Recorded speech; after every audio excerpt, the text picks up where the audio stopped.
My heaviest, I was going into rehab and I weighed 536 pounds on that. How much weight have you lost? So it took me a long time to start to put together, oh, my behavior with food is actually the real problem here. What was most helpful for you in determining that you can overeat any diet? Where did that take you? There are certain things within me that are going to say, you'll feel better if you eat more. I'll also feel better if I go on a walk, if I go to the gym. If I'm aware that I want to eat more and I just don't do it. The willingness to experience discomfort is one of the most valuable things that I've gone through.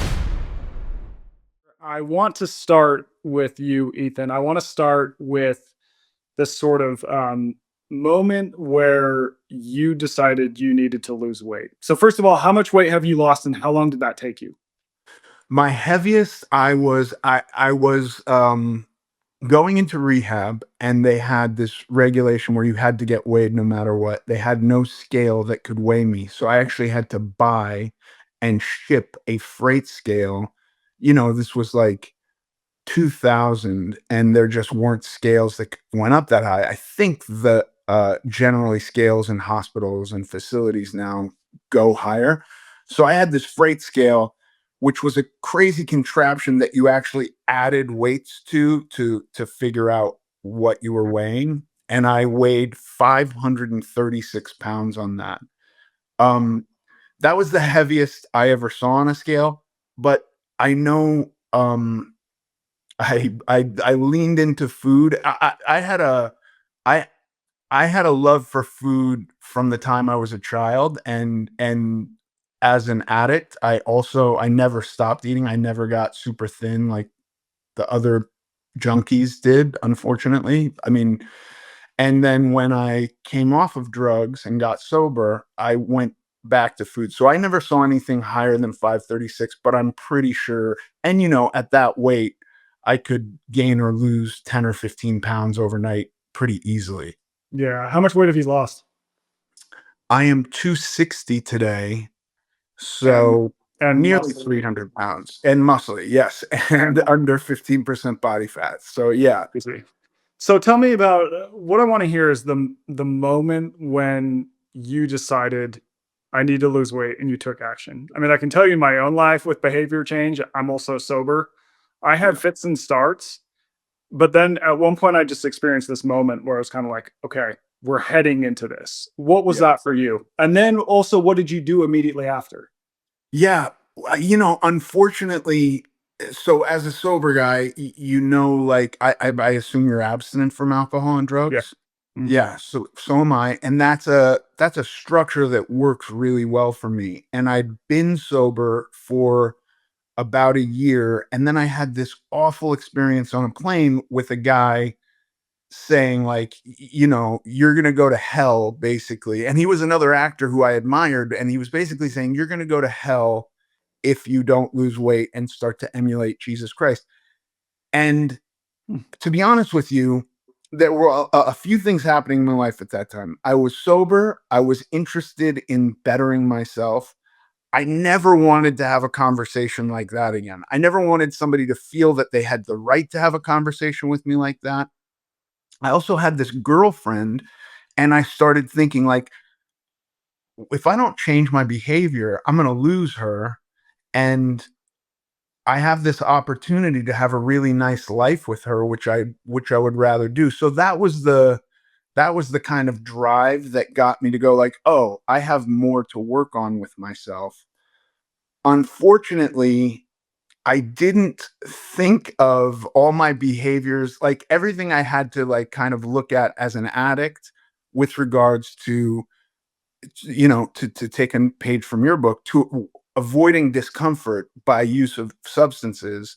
Mhm. I couldn't really put that into food because I couldn't be abstinent from food. So I would gravitate towards these diets that would tell me just be abstinent from a type of food, or here's a list of foods and everything else you're abstinent from.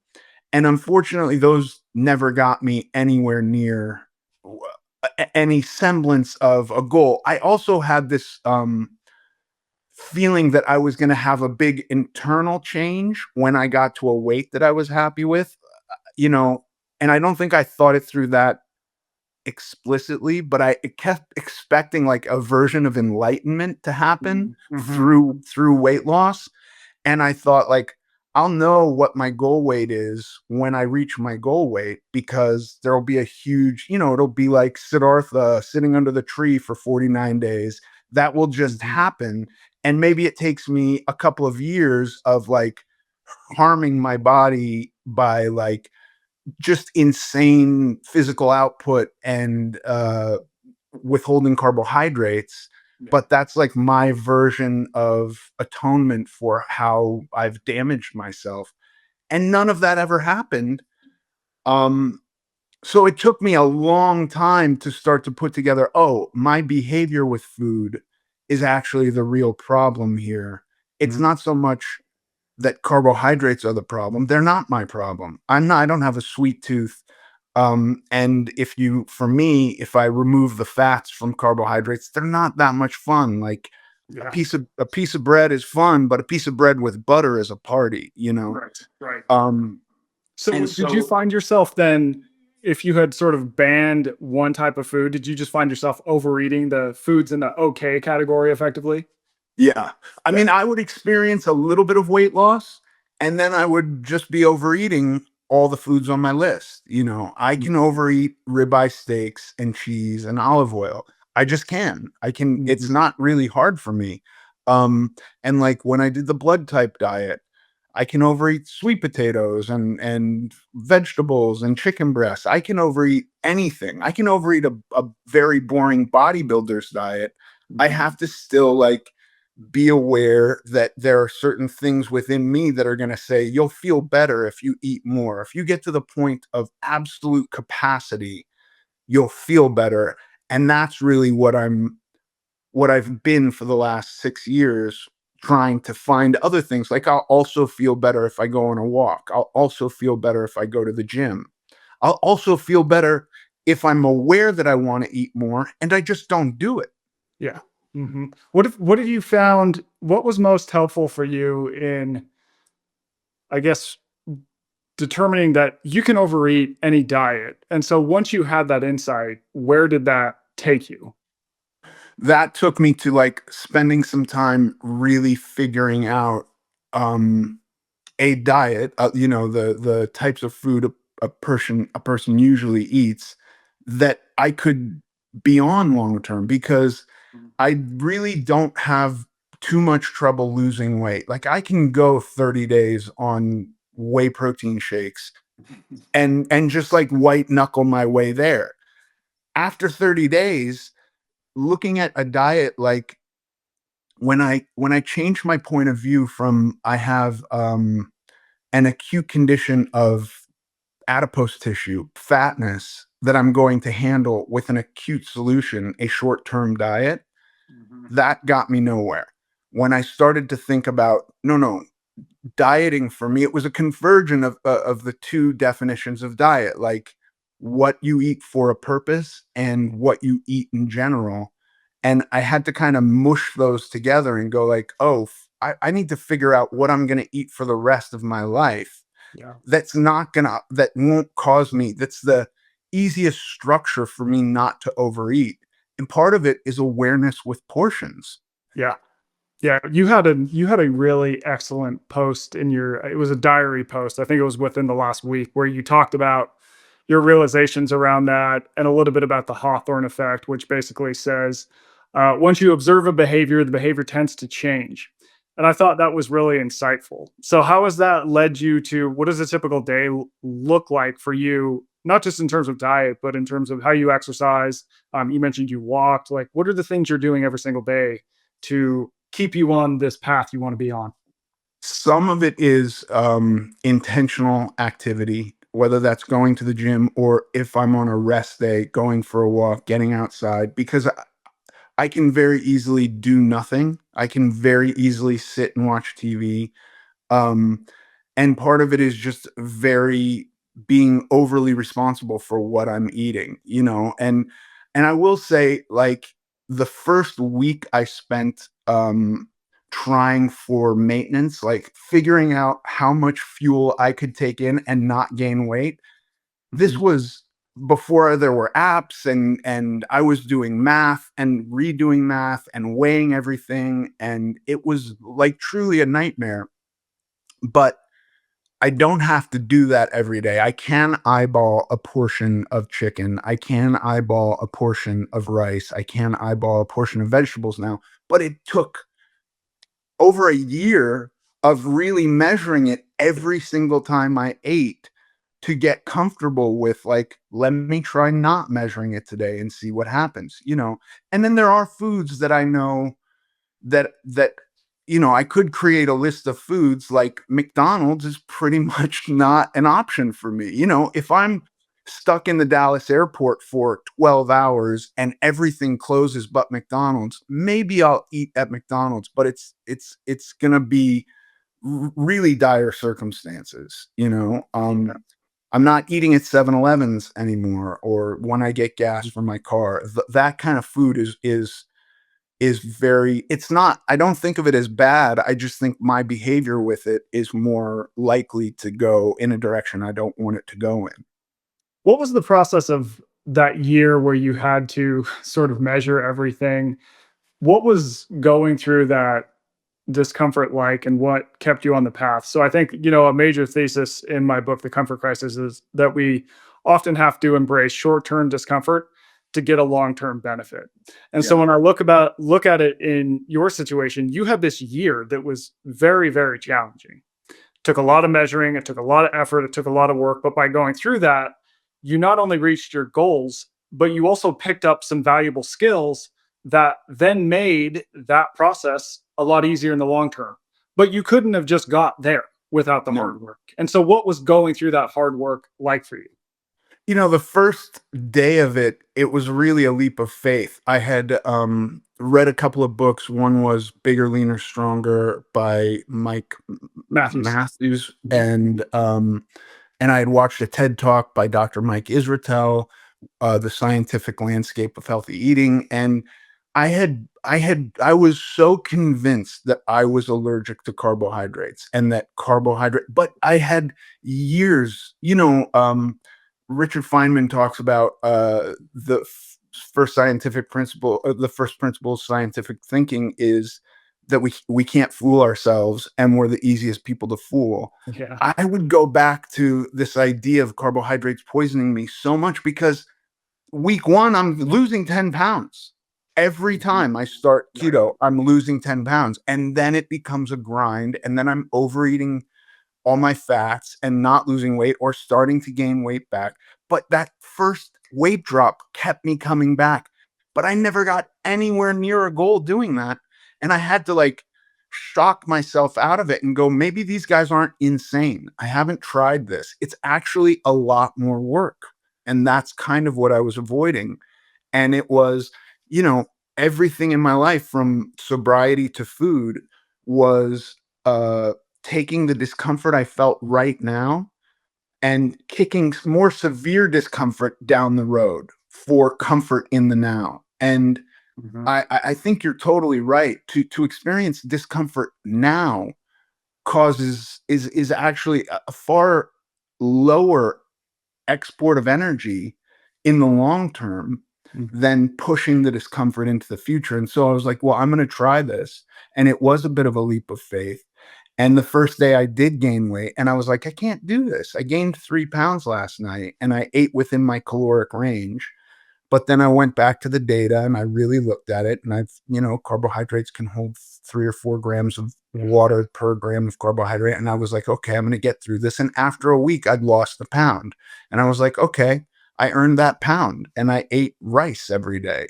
This is Yeah. not, clearly, I'm not allergic to carbohydrates. Yeah. One thing that I think is fascinating about in the context of weight loss with numbers is the idea of numbers and the number on the scale. So I think that most people, when they want to lose weight, the goal is to be healthier, maybe to look a certain way. Maybe they have some event coming up. There's all this crazy range of goals, but we measure it by the number. Yeah. And when that number changes, we can get fixated on the number. And we forget that the number is just sort of an abstract representation of this larger goal with these larger outcomes.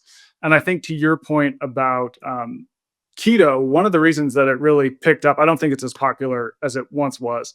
But one of the reasons it really rose in popularity is because when people slashed all their carbohydrates, you see this crazy drop Yeah. in on that number in the scale. What people don't realize is that it's water weight and that it's actually going to come back. Right. But then in the context of everyday life, I think when you weigh yourself every day and the number goes up and down, when it goes up, you go, "Oh, I did something wrong," and people will sort of make a panic decision, right? Yeah. "Oh, I got to do this, got to do that." And I think what I loved that you said is you looked at this long term data, right? It's kind of like the stock market, where some days it's up a little bit, some days it's down a little bit. But if you look at the long trend, as so long as you're doing the right thing, it's this positive long term outcome. So I just wanted to put a pin in that because I love how you put that. The other aspect is when I'm intentionally trying to maintain my weight, every single time I get on the scale, and I get on the scale almost every day, Mhm. and the number is the same, I'm disappointed. Mm. And yet my entire day, the day prior, was thoughtfully put effort into getting the same number the next day. And that's just because for almost my entire life, I've been dieting and been encouraged to lose weight and wanted to lose weight and had this expectation that I would become, a normal person through weight loss.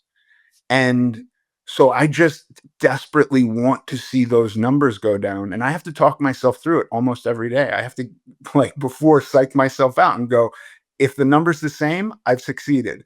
If the number's a pound up, I've succeeded. If the number's a pound down, I've succeeded. This should not have any effect on me. And it does every time. Yeah.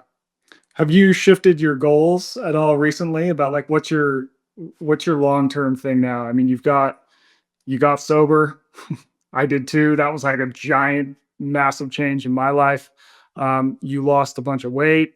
You're, I mean, everybody look at Ethan's Instagram because like you were in incredible shape. So where do you go from here? Is it like constantly trying to shave that away, or do you have like what's next? I'm interested. There was a period of my life where I was trying to lose weight through exercise, which I totally given up on. I don't do that at all anymore. Like the gym for me mostly is just getting some movement, preserving muscle tissue. I'm not even really trying to intentionally build muscle tissue. Um, but when I was doing about 8 hours of cycling every day, and then I got obsessed with the rowing machine and would do marathons on the rowing machine. Wow. And I could not do that today, but I got on a rowing machine recently and my splits were so much lower than they had been that I was like, I don't know if I can get back to, 9,000 meters in 30 minutes, but I want to start heading in that direction. And so I've been kind of upping my cardio a bit more just because I've been lifting weights for so long that my cardio doesn't suffer. I'm not like huffing and puffing walking upstairs or anything like that. But I thought like it could be cool just to head a little bit more in that direction. So that's really been my goal.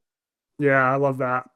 Well, one thing we were talking about on the phone a little bit last week is this balance between, and I think we might be similar, that when we get in the gym or decide to tackle a goal, we can often get a little too after it, Yeah.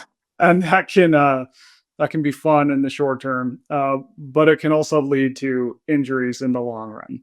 Yeah. I think a lot of how I think about this is when a person wants to change in the day to day, you want to be sort of pushing the edge just slightly, right? But you don't want to be trying to fall off it. It's like you want to get to this level where this is uncomfortable, this was a challenge. But if you have every day where it's like this is gonna hurt every single Yeah. day, I found that you end up getting hurt. Yeah. At the same time, I do think that in the context of longer time spans, throwing yourself off the edge can be beneficial. So I'm talking like once a year, twice a year, where you really just do something incredibly challenging. So I talk about this idea of masogi in my book. Yeah. That by doing something that is really going to challenge you and push you out to the edge, I think that can be a really great teacher about what you're capable of. Because we often think we're here. And if we can push ourselves physically past that, we go, well, wait a minute. Like, I thought I was this person, but actually, I'm a person who can do this. And that then expands a person's capabilities. But I do think it's a balance. And I think a good Yeah. example where you see this would be like someone training for a powerlifting meet, right? When that person gets in the gym, they're not trying to max out every single lift, but on that day of the powerlifting meet, they're going to throw themselves into the fire and they're going to learn something from that. Yeah. Yeah, you cannot do misogi every day, but I think occasionally it is a good idea. That how do you find that balance? Because there was a period of my life where I worry honestly that I was doing it a little bit subconsciously to sabotage myself because I'll go so hard, but then if I'm injured, then I get to just sit at home and eat and recover and watch TV. Do you have a governor for that?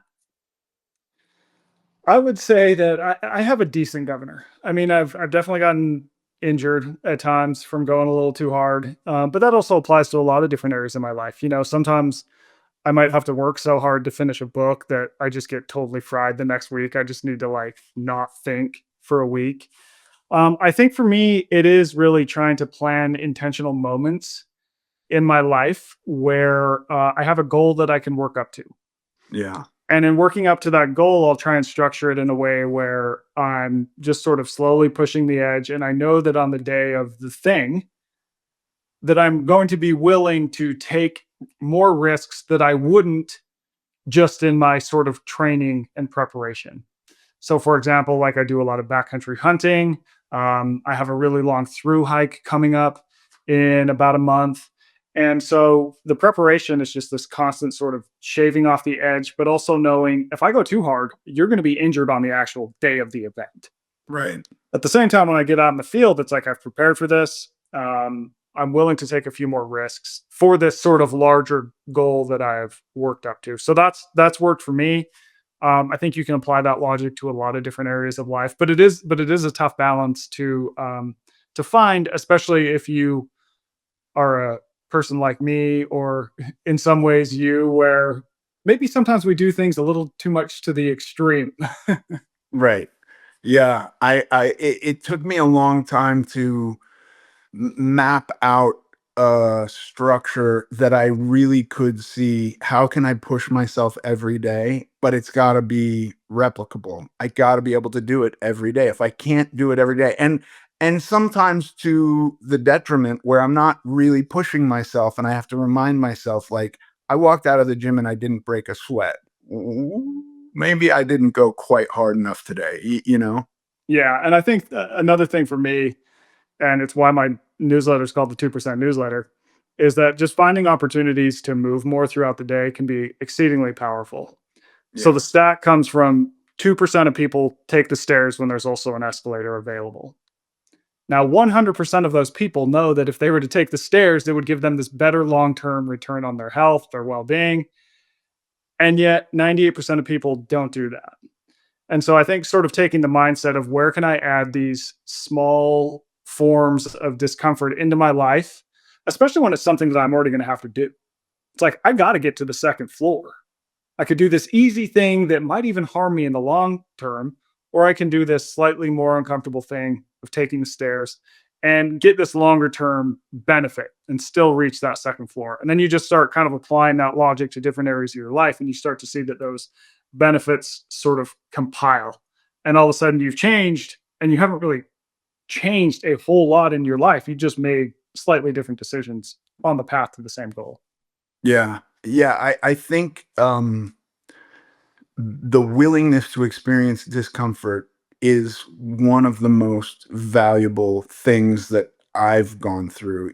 My repulsion from it to my acceptance of it to my embrace of it. That was an evolution in and of itself. And to be honest with you, the majority of that discomfort was internal discomfort. It wasn't even external because objectively I was very externally uncomfortable, like physically uncomfortable, and I kept opting for the satiating kind of filling myself up with stuff that made me feel calm to the, detriment of my body.